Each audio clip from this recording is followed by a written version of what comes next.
네, 디모데전서 세 번째 강의 시간입니다. 1장 18절에서 2장 7절까지 모든 사람을 위한 기도라고 하는 제목 되겠습니다.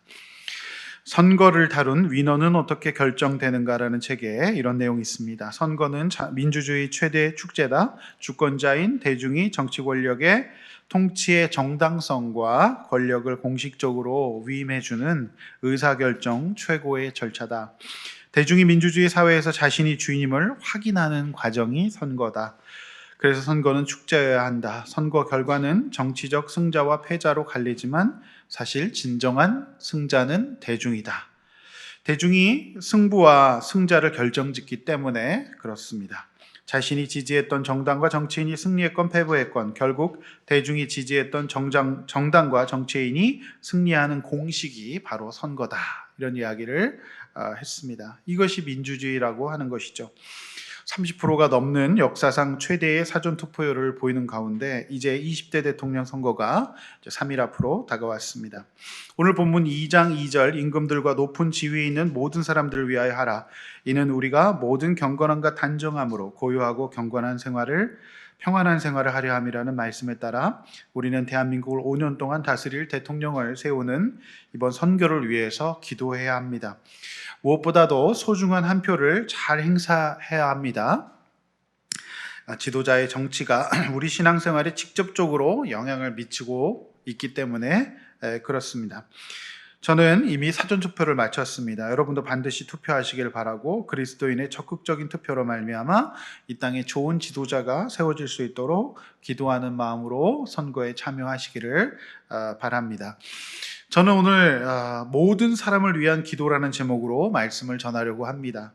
홀로 에베소 교회에 남아 믿음의 선한 싸움을 싸워야 하는 디모데와 그리고 나라와 민족을 위한 기도를 부탁하는 이 바울의 권면을 살펴보면서 모든 사람을 위한 기도, 또 우리가 신앙생활하는 데 있어서 기도가 어떤 의미를 갖고 있는지 함께 묵상해 보기를 원하는 것입니다.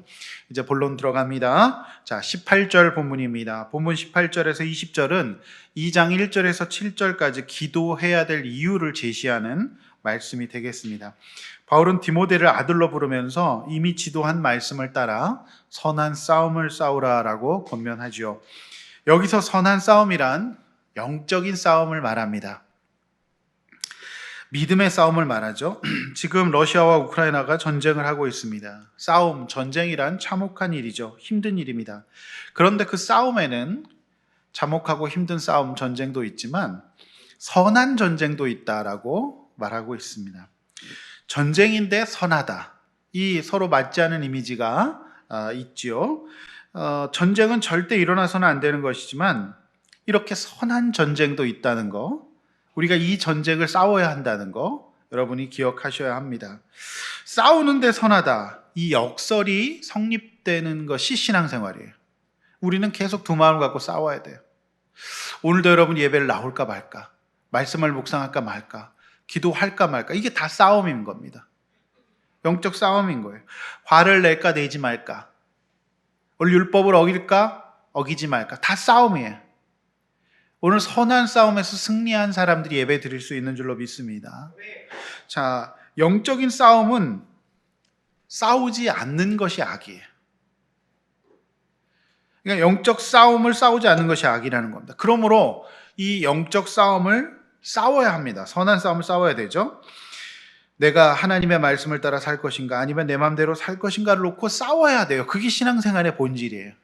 신앙생활은 그저 평안한 거 없습니다. 우리가 조금 정신 차리고 하나님이 기뻐하시는 삶을 살려고 하면 반드시 싸움이 예상됩니다. 싸워야 하는 거예요. 이 전쟁에서 지면 우리는 사단의 인도를 받게 되죠. 우크라이나가 전쟁에서 지면 푸틴의 지배를 받게 되는 것과 똑같습니다. 우리가 영적 싸움에 지면 사단의 왕노릇을 지켜봐야 되는 거예요. 나에게. 승리하면 우리가 하나님의 다스림과 인도를 받게 되는 거죠. 오늘 이렇게 예배를 드리고 우리 교회의 미래를 위해 공동회의를 여는 것 모두 영적 전쟁의 일환이라고 생각합니다. 아무것도 안 하면 그만이에요. 우리 장로님, 권사님, 집사님도 안 세우고 이거 아무것도 조직 안 해도 괜찮아요. 그렇게 하는 교회도 있습니다. 그러나 그렇게 안 하고 싸움을 싸우지 않고 우리 교회를 든든한 조직교회로 만들지 않으면 마귀만 좋아합니다. 하나님의 나라를 위하여, 교회를 위하여 이 선한 싸움을 싸우는 게 옳습니다. 싸움에는 승리의 전략이 있어야 합니다.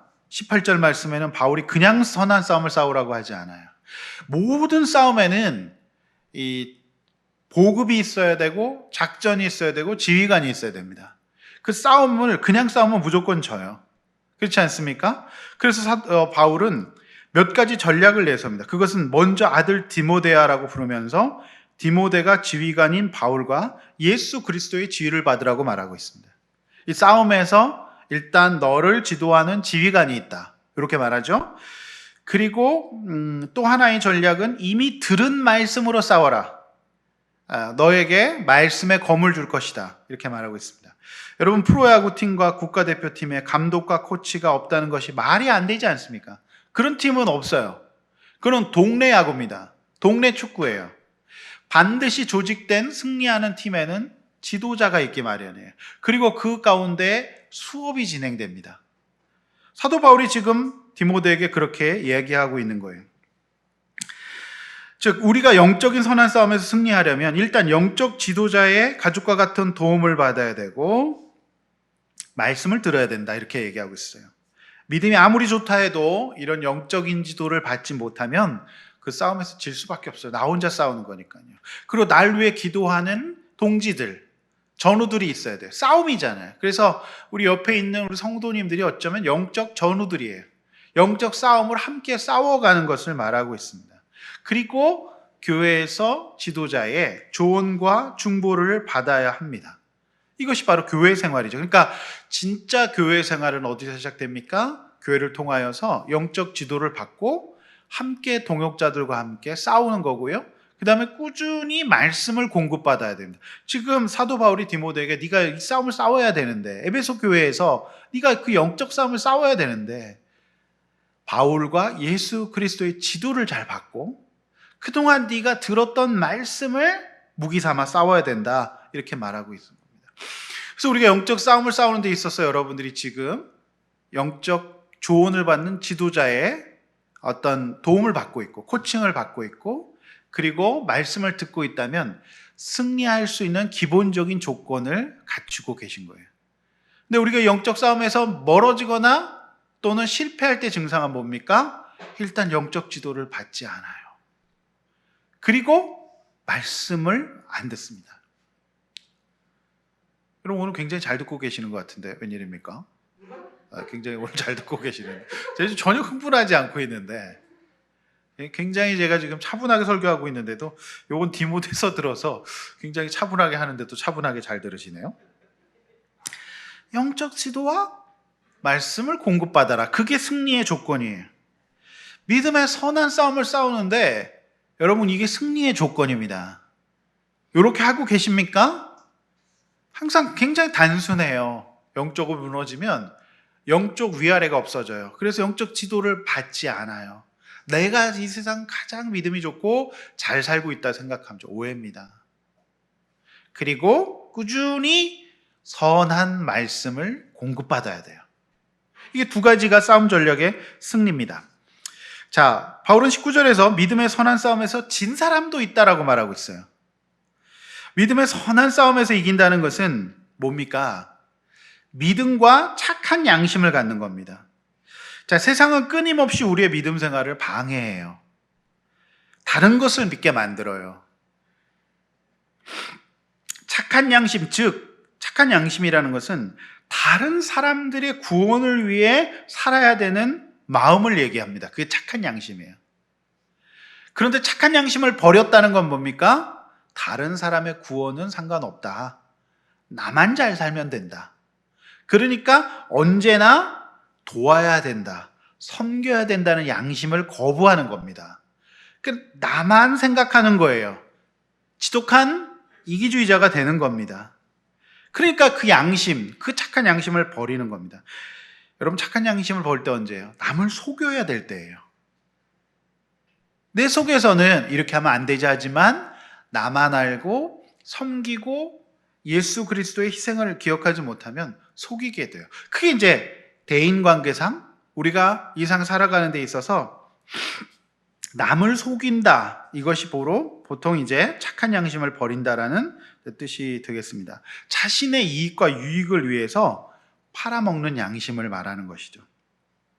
디모데가 목회했던 에베소 교회는 하나님을 믿고 그분의 인도를 받으려는 믿음, 그리고 다른 사람들의 구원을 위해 사는 착한 양심을 버리는 그 믿음에 파손된 자가 있었다라고 얘기를 한 겁니다. 이런 사람들이 없으면 좋겠지만 이렇게 파손된 자들이 생기는 것도 현실이에요. 근데 사실 이 파손되었다라는 것은 사도 바울이 그들이 도무지 이 코칭을 받지 않고 영적 지도를 받지 않고 말씀을 듣지 않아서 사실은 그들을 징계했다, 이런 내용이 되겠습니다. 자, 어쨌든 요즘 우리는 레위기를 묵상하고 있습니다. 여러분, 레위기 묵상 어떠십니까? 정말 큐티책 독자들이 우수수 떨어지는 시기가 바로 레위기 본문일 때예요.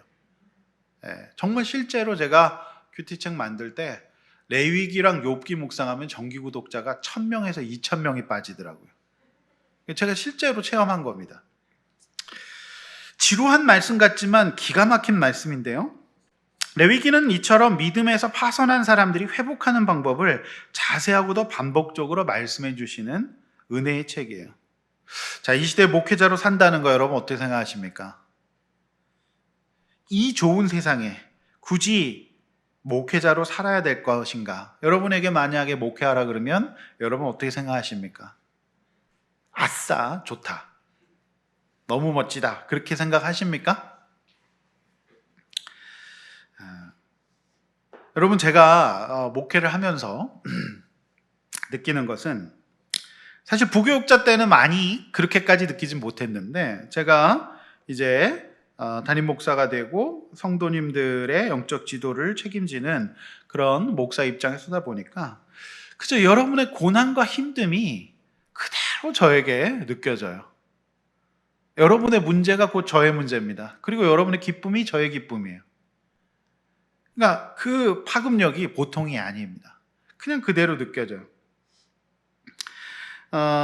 항상 우리가 기쁨과 승리의 소식이 들려졌으면 좋겠지만 우리 성도님들의 삶이 꼭 그런 것만은 아니잖아요. 어려움도 있고 고통도 고난도 있어요. 그래서 이제 제가 그렇게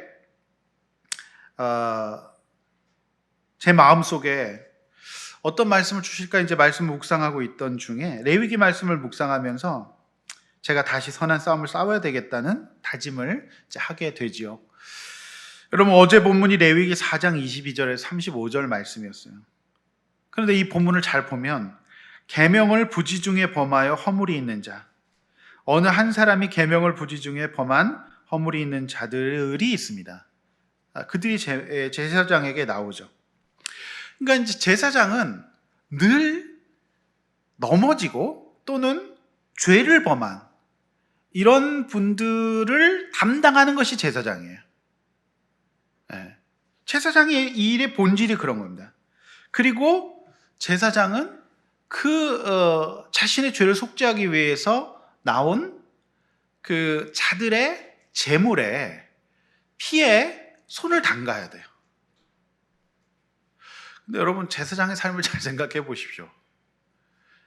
한두 명이겠습니까? 계속해서 그렇게 나와요. 그런데 전부 다 죄를 지은 사람들, 전부 다 허물이 있는 사람들이에요. 그러니까 그런 사람들이 재물을 갖고 와요. 그리고 그 재물에 손을 담가야 돼요. 그래서 그 담근 그 피 묻힘을 가지고 제단에 발라야 돼요. 이게 하는 게 뭡니까? 여러분, 굉장히 유쾌해 보입니까? 어떤 이미지가 드세요? 뭔가 좀 이렇게 굉장히 힘든 일이겠구나라는 생각이 들지요. 제가 이 제사장의 삶을 이렇게 묵상하면서 저도 모르게 담임 목사가 되니까 여러분들의 그 고난과 피해 재물이 자꾸 손을 담그게 돼요. 아주 깊게 손을 담그게 됩니다. 저는 그랬어요. 제사장이 그 재물, 그 어떤 죄와 허물이 녹아있는 물이잖아요. 거기 계속 손을 담그는 거예요. 썩 그렇게 유쾌하고 기쁘고 신나는 일은 아니겠다. 그런 생각이 들면서 동시에 저에게 은혜가 되는 것은, 내가 지금 굉장히 나이스하고 굉장히 선하고 믿음 생활 잘하고 있는 분들, 그런 목사가 되는 것이 저의 목회가 아니라, 죄와 허물을 가지고 해결할 방법을 찾고자 주님 앞에 나온 분들을 감당하는 목회, 이것이 정말 제사장적인 목회구나, 그 생각이 들어서 하나님 저에게 위로를 주시는 것 같았어요. 굉장히 위로가 되었어요. 정말 위로가 되었습니다. 비록 제가 여러분들의 고난과 아픔과 때론 기쁨이 그대로 저에게 전달되지만, 이전에는 재물의 피에 손을 담그고, 부교육자 생활은 재물의 피에 손을 안 담그는 생활이었던 것 같아요. 근데 이제 제가 다른 목사가 되니까 그저 여러분의 재물에 손을 자동적으로 담그게 돼요. 그 문제가 오롯이 저에게 옵니다. 그러니까 제가 이제 상담을 하는 것도 그런 거예요. 여러분의 그 어떤 삶의 문제에 제가 깊이 들어가는 거잖아요.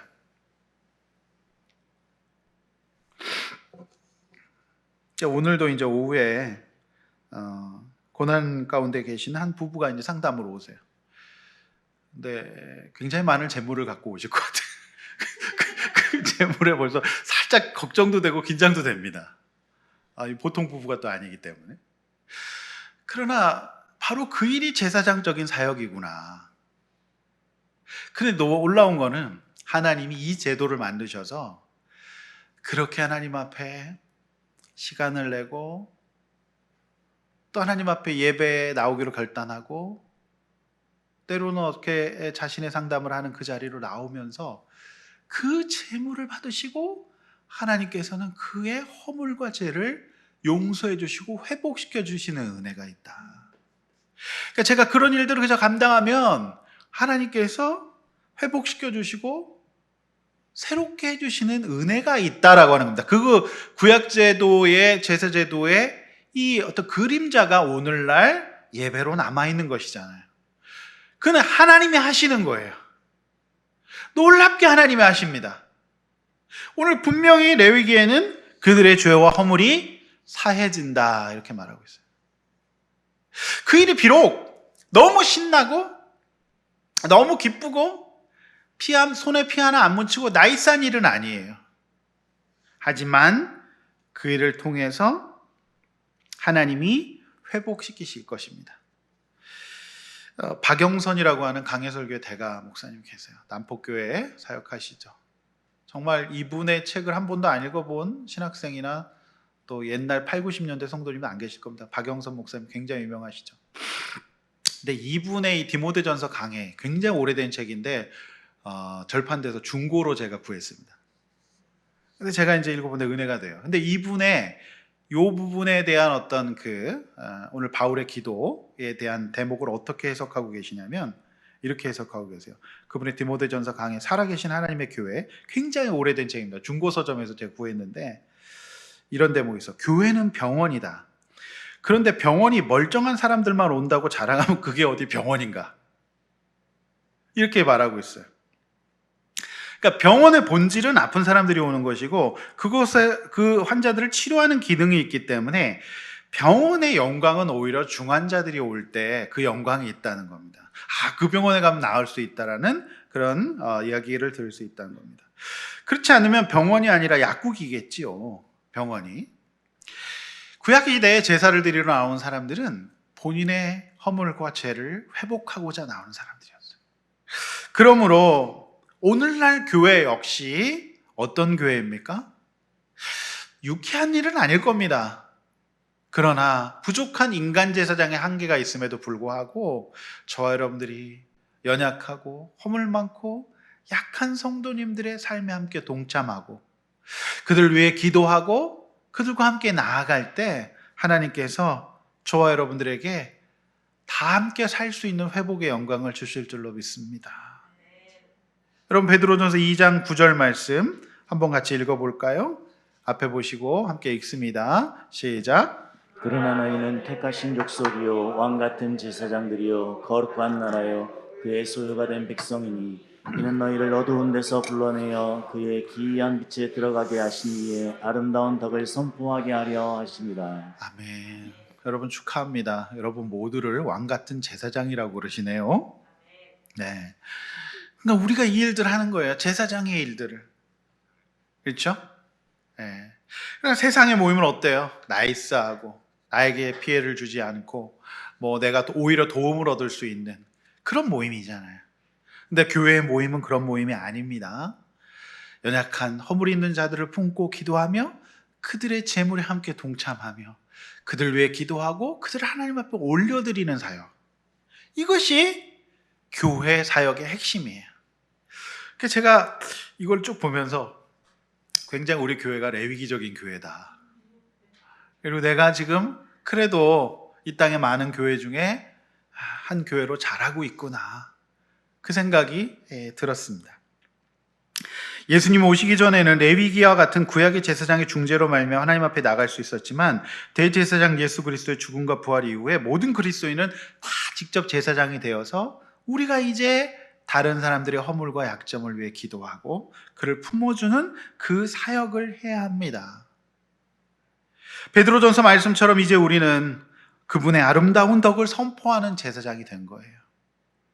그런 제사장들이 모인 곳이 바로 교회입니다. 그러므로 교회의 제사장적인 사역은 늘 유쾌하고 신나는 것만은 아니지만 죄를 범한 연약한 영혼들을 주님께 중매하는 일을 하는 것이 교회의 성도입니다. 제사장 앞에 붙은 수식어 여러분 뭡니까? 왕같은 이라는 말이 있잖아요. 영광이 있어요. 여러분 영광이 있습니다. 여러분에게 왕같은 제사장이라 그래요. 왕같은 제사장이에요. 여러분 대학 입시에서 여전히 인기 있는 계열이 어디입니까? 의료 계열이잖아요. 여러분 의사 선생님들의 삶을 보십시오. 사실 그들의 현실은 그렇게 나이스하고 좋은 일 아닙니다. 힘든 사람들의 환부를 수술하고 정말 일반인들은 절대 보지 못할 그런 상처들을 보는 거잖아요. 그렇지만 거기에 영광이 있기 때문에 사람들이 계속 그 계열에 지원하는 게 아니겠습니까? 마찬가지로 사람을 살리는 영광이 있고 또 그렇게 살 때 하나님께서 반드시 합당한 보상을 해주실 줄로 믿습니다. 그게 저와 여러분들의 신앙생활이에요. 여러분들의 교회 생활에 대한 이미지는 어떤 것인가요? 굉장히 나이스한, 굉장히 좋은 사람들이 막 나를 막 도와줘. 그리고 막 나에게 엄청난 막 이렇게 좋은 것을 줘. 그런 이미지입니까? 아니면 이렇게 마음이 어려운 사람들, 허물이 있는 사람들이 재물을 갖고 오면 그 재물에 함께 손을 담그고 그들을 하나님께 올려드리는 그런 사역입니까? 네. 사랑하는 성도 여러분, 우리가 이런 정말 그게 영광 있는 교회입니다. 그게 교회의 영광이에요. 이미 영광이 있는 사람들이 와서 영광을 얻는 것이 교회가 아니라 죄와 허물이 있는 자들이 하나님 앞에 회복되는 것을 보는 그 영광이 있는 교회입니다. 그래서 전국에 영광교회가 그렇게 많은 거예요. 성도 여러분, 적어도 성경적인 판에 여러분 계십니다. 저는 우리 아들람 교회를 이름을 지으면서 그런 교회가 되기를 소원했어요. 그런데 제가 회개할 것은 그런 교회를 한다고 하면서 저도 나이스함을 원하더라고요. 제사장은 손에 피를 담근 그 제물에 피를 담근대요. 헷갈리네. 피에 손을 담그는 일이에요. 그 느낌 어땠을까요? 그 미적지근한 느낌. 우리가 그 일들을 해나가길 원합니다. 아멘. 그래서 아까 우리 오전에 오늘 본문도 그런 부분이긴 우리 사역자 기도 모임에서 이 부분을 나눴더니 우리 전도사님이 그 신대원에 가서 신학생들에게 이 설교를 좀 해줬으면 좋겠다 이런 말씀하시더라고요. 전도사님이 강사를 청빙할 수 있는지 모르겠는데 요즘 신학생들은 목회가 그런 건지 생각 안 하거든요. 굉장히 성공할 생각들만 갖고 있거든요. 그거 목회 아닙니다. 재물에 피에 손을 담그는 거예요. 유쾌한 일 아니에요. 여러분 성전 생각해 보세요. 거의 그거는 피비린내 나는 곳이었어요. 이거 하면서 피할 수 있는 곳이지 않았을까요? 그렇죠? 네. 그런데 신학교에 채플 설교하시는 목사님들 보면은 굉장히 나이스해 보이거든요. 그게 본질이 아니에요. 네. 성도 여러분, 제가 분명히 선포합니다. 여러분들이 그 일을 하고 계시면 왕 같은 제사장으로 하나님에게 합당한 보상과 영광을 주실 줄로 믿어요. 그게 하나님의 약속이에요. 그냥 제사장 아닙니다. 왕 같은 제사장이에요. 인간의 인생의 값어치와 인생이 자꾸만 주의 영혼이 영혼이 잘 되고 그 영혼이 하나님 앞에서 온전히 서가는 축복을 얻게 될 것입니다. 근데 이 믿음과 이 착한 양심, 그러니까 그 허물 있는 자들의 삶에 동참하고자 하는 그 이타적인 삶에 대한 양심을 버린 자들이 후메네오와 알렉산더라고 하는 거예요. 자기 그렇고 살고 싶지 않다. 복만 얻고 싶다. 나는 피곤하게 살고 싶지 않다. 이 세상 얼마나 좋은 세상인데 그렇게 살아야 되느냐라고 한 겁니다. 여러분, 우리 그런 사람 되지 않기를 원합니다.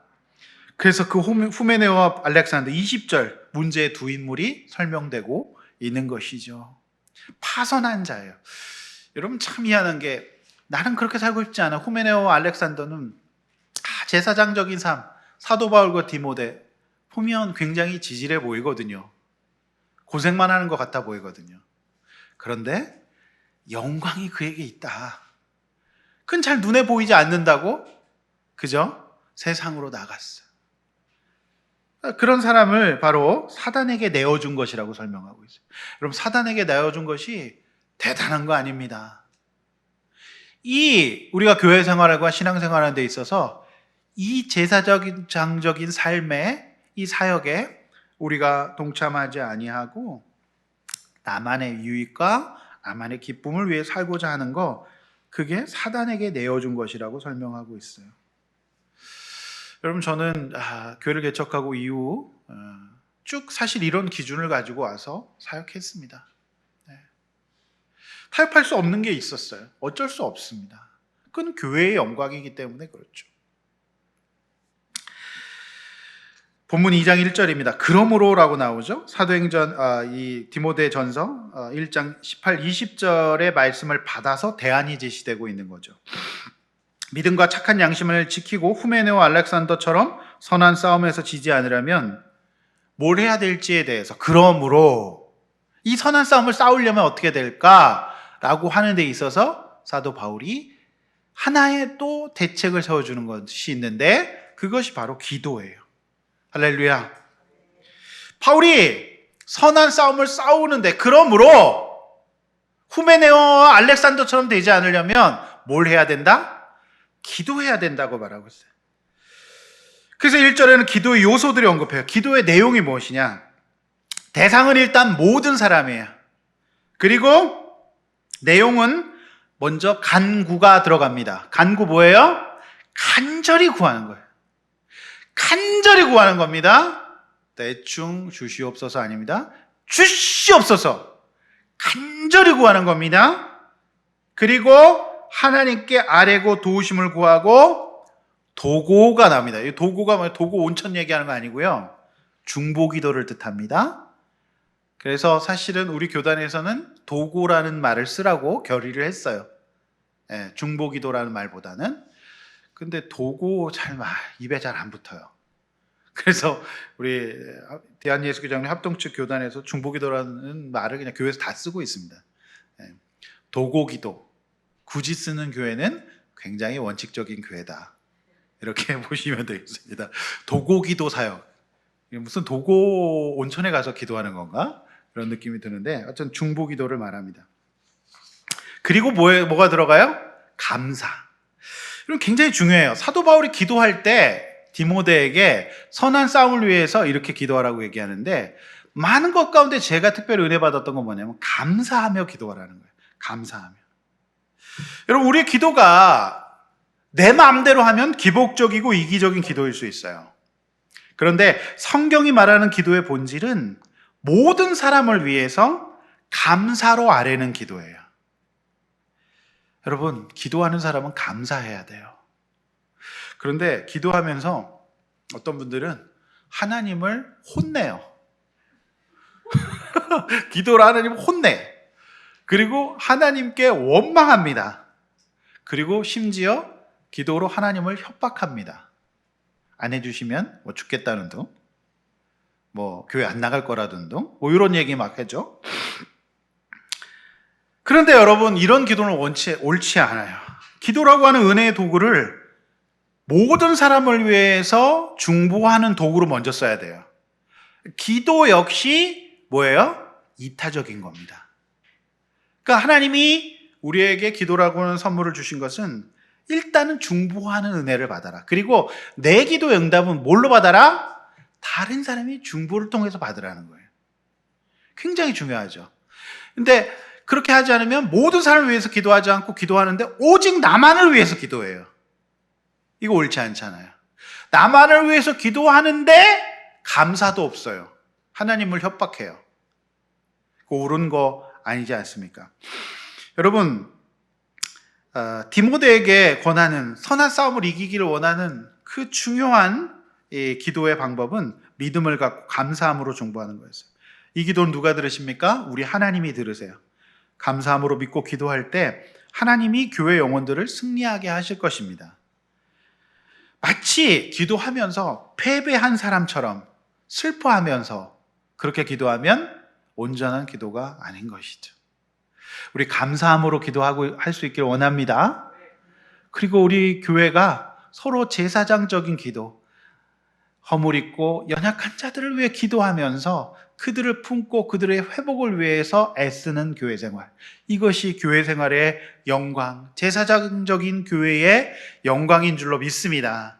교회는 그런 곳을 하는 것입니다. 세상의 사교 모임과 세상의 동아리와는 달라요. 본문 2절이죠. 바울은 디모데에게 임금들과 높은 지위에 있는 사람들 위해 기도하라고 말해요. 왜냐하면 그들이 잘못된 정책을 쓰고 그들이 하나님 앞에서 나라를 영적으로 반성경적으로 자꾸 갈 때 교회 성도들의 신앙생활이 어려워질 수 있기 때문에 그래요. 특별히 이번에 선거를 앞두고 이런 말씀 주신 것은 굉장히 놀라운 일이죠. 정말 이스라엘 민족을 기도하고 이번 선거에 하나님의 뜻에 합한 지도자가 세워질 수 있기를 기도하시길 바랍니다. 그것을 하나님 주관하시는 거거든요. 우리가 다 이해하지 못해도 하나님께서 합당한 지도자를 세워주실 줄로 믿습니다. 본문 3, 4절입니다. 이런 우리의 기도를 하나님은 명심하십시오. 선하게 여기시고 받아주신다. 이렇게 말씀하시죠. 저는 굉장히 은혜가 되었어요. 여러분, 기도할 때 우리가 이런 믿음을 갖고 기도해야 됩니다. 기도하는 사람이 하나님께서 기도를 받아주실 것을 믿지 않고 기도해서는 안 되죠. 하나님이 나의 중보 기도를 들으신다는 믿음을 잃지 않기를 원합니다. 왜냐하면 하나님은 분명히 말씀하셨습니다. 밑줄 그세요. 모든 사람들이 구원을 받으며 진리를 아는데 이르기를 원하신다. 할렐루야. 이걸 딱 붙잡고 기도하십시오. 하나님은 누구 제외 아니에요. 괄호 열고 누구 제외 아닙니다. 모든 사람들이 구원을 받고 진리를 아는데 이르기를 원하시는 분입니다. 아멘. 여기서 가로 열고 나는 제외, 이거 없습니다. 이 얼마나 그러니까 선한 싸움을 싸워야 되는데 기도로 해야 되는데 감사와 다른 사람을 위해 기도를 하는데 이 기도가 쉽지 않아요. 그 재물에 피에 손을 담궈야 돼요. 간절하게 구할 때 하나님이 감사함으로 기도할 때 구원에 이르기를 기뻐하신다. 이걸 딱 붙들고 기도해야 됩니다. 할렐루야. 굉장히 저는 위로가 되었습니다. 안 될 것 같아도 허물이 있더라도 하나님께서 예배드리고 나올 때 하나님께서 그 영혼을 받으시며 구원을 받고 진리에 이르기를 원하신다. 이것이 사도 바울의 선포예요. 누구는 안 될 것 같습니까? 그런 거 없어요. 교회는 그것을 놓고 간구하며 감사하며 충고할 때 변화가 일어나는 현장의 교회입니다. 아멘? 네. 여러분, 이 기도 굉장히 오래된 책이 있어요. 오늘 오래된 책을 자꾸 인용하는데 1987년에 발행된 생명의 말씀사는 빨간색 표지에 오 할레스비의 기도입니다. 그거 정말 많이 읽었습니다. 근데 그게 이제 저는 오래된 책 다 버리는데 제 책장에 굉장히 누렇게 변한 오 할레스비의 기도가 있어요. 굉장히 오래된 책이에요. 컴퓨터 식자가 아니고 옛날 그 인쇄 식자로 된 겁니다. 그 책에 보면 이런 내용이 있어요.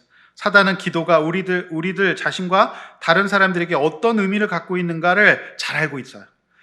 그런 까닭으로 우리의 기도 생활을 향하여 그의 가장 치열한 공격을 기도하지 못하도록 한다는 거예요. 어떤 방법으로든지 그것을 약화시킬 수만 있다면 우리가 알지 못하는 사이에 하나님 안에 있는 우리의 생명을 훔쳐내기에 충분하다, 이렇게 얘기했어요. 기도를 방해한다는 거예요. 기도가 이렇게 중요합니다. 그런 의미에서 우리 아들람교회 중보기도 사역이 굉장히 소중합니다. 저는 이 시간이 굉장히 소중해요. 그래서 여러분 시간이 되시면 이 기도에 나와서 함께 기도할 수 있기를 원합니다. 사단이 이 모임을 막으려고 할 것이에요. 그러나 우리는 모든 사람의 구원과 진리라는 데 이르기를 원하시는 하나님 마음에 합한 기도와 도구를 감사로 아뢰일 수 있기를 원합니다. 다시 한번 명령합니다. 하나님이 모든 사람이 구원에 이르고 변화되기를 기뻐하십니다. 여러분 이것을 믿으시기를 바랍니다. 아멘. 거대한 조직은 의사결정이 느려요. 그렇지만 그런 면에서 하나님 나라는 심플해요. 그래서 나오는 말씀이 6절, 5절. 하나님은 한 분이시라는 거예요. 그리고 아들도 한 분이시라는 거죠. 그래서 우리가 기도로 보고할 때 바로바로 올라갈 줄로 믿어요. 이 약속의 말씀이에요. 여러분, 그리고 또 중요한 말씀이 있어요. 기약이 이르러라고 하는 거예요. 기약이 이르러. 기약이 이르러. 몇 절입니까? 6절이죠? 모든 사람을 위하여 자기를 대속물로 주셨으니 기약이 이르러 주신 증거니라 라는 말씀이 있어요. 성도 여러분, 응답의 시점을 내가 정한 중보 기도자는 온전한 중보 기도자가 아니에요. 하나님께 그때의 주권이 있음을 믿고 간구와 기도와 도구와 감사를 잊지 않은 기도자가 진정한 기도자입니다. 근데 중보 기도하는 사람이 그 기약의 주권을 내 때에, 내가 원하는 때에, 내가 바라는 시점에 하면서 기도하는 것은 온전한 중보 기도자가 아니에요. 예수님을 보내신 그 기약이 이르려면 가장 정확한 때였기 때문에 그때 보내신 겁니다. 성도 여러분, 우리를 낙심하게 하는 게 이 기약이거든요. 어느 때까지 이래야 되느냐거든요. 그러나 주님이 가장 합당하게 돌이켜보면 나에게 필요한 가장 적절한 때에 예수 그리스도를 보내신 것처럼 여러분에게도 가장 합당한 기약의 때에 이루어 주실 줄로 믿습니다. 그거를 믿고 우리가 기도해야 돼요. 하나님의 때는 옳다. 따라서 해봅시다. 하나님의 때는 옳다. 네, 그걸 믿고 기도하시기를 바라요. 그래서 디모데후서 2장 5절에서 8절을 한번 읽어보겠습니다. 앞에 보시고 시작. 경기하는 자가 법대로 경기하지 아니하면 승리자의 관을 얻지 못할 것이며 수고하는 농부가 곡식을 먼저 받는 것이 마땅하니라. 내가 말하는 것을 생각해보라. 주께서 범사에 내게 총명을 주시리라. 내가 전한 복음대로 다윗의 시로 죽은 자 가운데서 다시 살아나신 예수 그리스도를 기억하라. 네. 여러분, 경계하는 자가 법대로 경계해야 되죠? 마찬가지예요. 기도하는 자가 하나님의 기도의 룰대로 기도해야 됩니다. 아시겠죠? 그래서 기한을 주님께 맡겨야 돼요. 우리가 기도하는 사람이 범하기 쉬운 실수는 기도를 하는 사람이 나기 때문에 모든 기준과 특히 방법 등을 하나님이 정해주신 테두리에 해서 하는 게 아니라 내가 하려고 해요. 내가 이만큼 했으니까 이만큼 이때에 응답해 주시라고 할 수 있거든요. 그런데 경계하는 자가 경계의 룰에 따라서 해야 되는 거죠. 기도 역시 마찬가지다라고 하는 겁니다. 그래서 기도할 때 우리가 진짜 들으시는 분이 하나님이시고 그 정해진 기한이 하나님께 있음을 믿고 기도해야 한다라고 하는 것입니다. 마지막 7절입니다. 바울은 이 선한 싸움을 싸우는 사도로 세움을 받았고 믿음의 진리 안에서 누구의 스승으로 부름받았다고 하죠? 이방인이에요. 낯설고 어색한 사람들이에요. 저는 이 부분은 굉장히 또 은혜가 되었어요. 이방인의 스승, 나와 다른 사람들, 내가 이해할 수 없는 문화와 환경 가운데 살았던 사람들의 스승이 될 수 있기를 원합니다. 그 현장, 여러분, 우리 정말 이방인들은 나와 다른 사람들이거든요. 낯선 사람들이고 이해할 수 없는 사람들일지도 몰라요. 그렇지만 우리 아둘람 교회의 제사장적인 사역이 이들 이방인들을 주님께로 인도하는 제사장과 사도의 사역을 감당할 수 있기를 원합니다. 아멘. 우리 교회 참 희한한 거는 끊어질 듯하면 하나님께서 그렇게 또 인도해 주신다는 거죠. 그 참 놀라워요. 제가 오라고 하지 않는데 갑자기 전화가 왔어요. 그 참 놀랍습니다. 그래서 하나님께서 그래도 이 일을 하라고 하시는구나, 그렇게 제가 인정이 됩니다. 이제 말씀을 맺어요. 우리는 2022년 대한민국 도시에 살면서 믿음의 선한 싸움을 싸워야 됩니다. 여러분, 어떤 백성이 되기를 원하십니까? 도시목회 가이드라는 책에서 저자 스티븐 엄은 이렇게 얘기했습니다. 네가 그리스도인으로서 보스턴 시민으로 살 건지 샌프란시스코 시민으로 살 건지를 결정해야 된다. 이것이 그리스도의 삶이라고 얘기를 했어요. 도시에서 그리스도인이 된다는 것. 이 시대가 우리를 믿음에서 떠나가게 만들고 우리가 제사장적인 삶, 착한 양심을 자꾸 버리도록 만들 거예요. 나만을 위해서 살도록 만들 거예요. 우리의 사명과 우리의 역할을 자꾸 잊어버리게 만들 겁니다. 그때마다 결정하셔야 됩니다.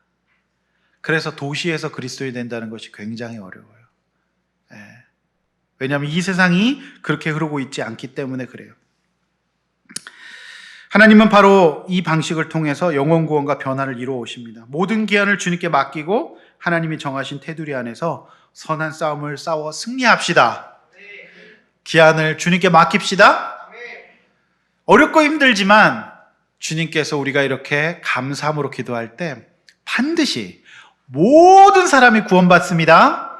모든 사람이 변하여 진리에 이를 것을 믿습니다. 이렇게 사도 바울이 디모데에게 권면했고, 디모데의 사역은 이렇게 시작이 되었지만 결국 유럽 전역을 지배하고 아메리카 대륙을 거쳐서 대한민국까지 들어온 줄로 믿습니다. 또 우리 선교사님도 계시지만 이 복음이 이제 아시아와 제3세계 국가들 가운데 나가서 온전히 선포되는, 모든 사람이 구원을 얻고 진리에 이르기를 원하는 그 하나님 나라의 제사장적인 사역이 바로 저와 여러분들을 통하여서 이루어질 줄로 믿습니다. 이렇게 한번 나눠봅시다. 요즘 내가 싸워야 될 선한 싸움은 무엇입니까? 여러분, 어떤 영적 싸움을 싸워야 될까요? 영적 싸움 포기하지 마십시오. 그거 지거나 포기하면 사단의 지배받는 거예요. 영적 싸움 싸워 나갑시다. 그리고 기약 없어 보이는 상황 속에서도 하나님을 신뢰하고 때를 믿고 기도하나요? 이렇게 한번 우리 나눠보시길 바랍니다. 기약을 주님께 맡깁시다. 감사함으로 주님께 아뢰시다. 우리 시간에 찬양하고 기도합시다. 누군가 널 위해 기도하네 찬양입니다.